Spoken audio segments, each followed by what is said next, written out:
how connected and close we get to them. They are members of the family. They sure are. That is him never- and his handler seems so close. He Yeah. must be so upset. Never an easy end, but Yeah. worth it. I mean, that was probably 9 amazing years, or Yeah. 63 amazing Yeah. dog years, right? Doing Right, that math for right? Piper and for everyone that Got to meet that he knew. Piper. Yeah, exactly.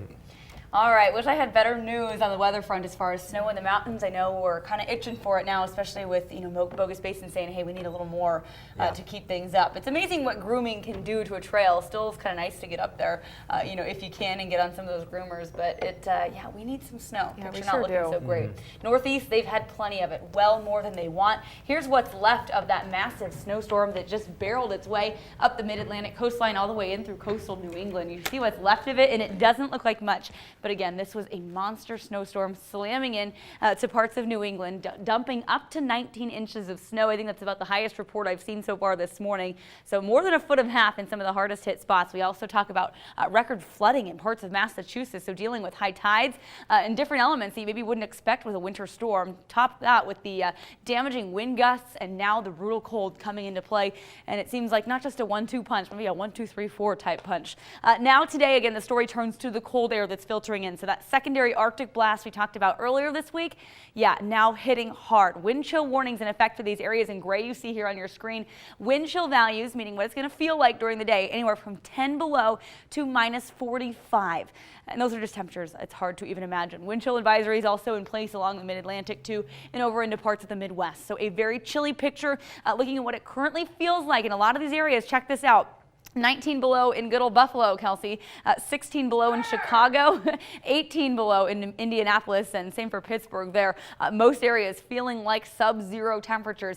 Daytime highs today aren't going to be pretty either. We might make it to 4 degrees in Rochester and Buffalo, but with the wind chill, you're probably not going to feel much above zero, if at all. So single digits and teens for the actual daytime highs, not going to feel that way with the wind chill. Makes our current temperatures look balmy, right? We're in the mid to upper 20s for most spots in the valley. It is 22 down in Mountain Home, so a touch colder there. McCall at 29 this morning and Stanley sitting at 25. So wide range of temps overall, not quite as chilly as it's been the past couple of mornings. And put it in perspective, looks pretty nice over here compared to the Northeast this morning. Bundle up though, and we do have wet weather on the way. So this is kind of the second piece to the forecast. Here's a cold front setting up along the Pacific coastline there. This will drive its way in over the next 24 hours or so into our forecast area, bringing with it just kind of your run-of-the-mill storm, a quick one. So it won't stay here long, and it's not going to do much as far as showers or snow totals, but it will bring some wet weather and enough so to swipe out our inversion.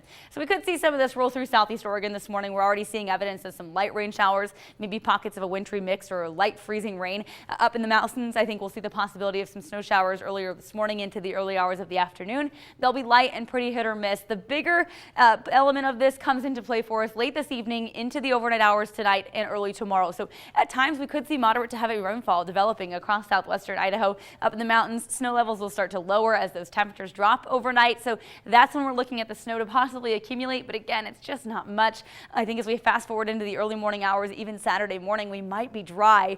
Lingering showers, though, I think are possible, kind of hit or miss in nature through Saturday midday. And then from there, we'll dry out quickly. So you notice this thing just kind of zips in and then zips right out. It does touch through most of our mountains and our mountain ranges, but the amounts are less than impressive. I'm thinking a couple of inches tops for many of our mountain valleys, maybe not even that much, and then a few at the highest peaks. So 3 to 4 for some of those highest mountain peaks. We'll hope that's the story for the ski areas as they could use anything at this point in the season.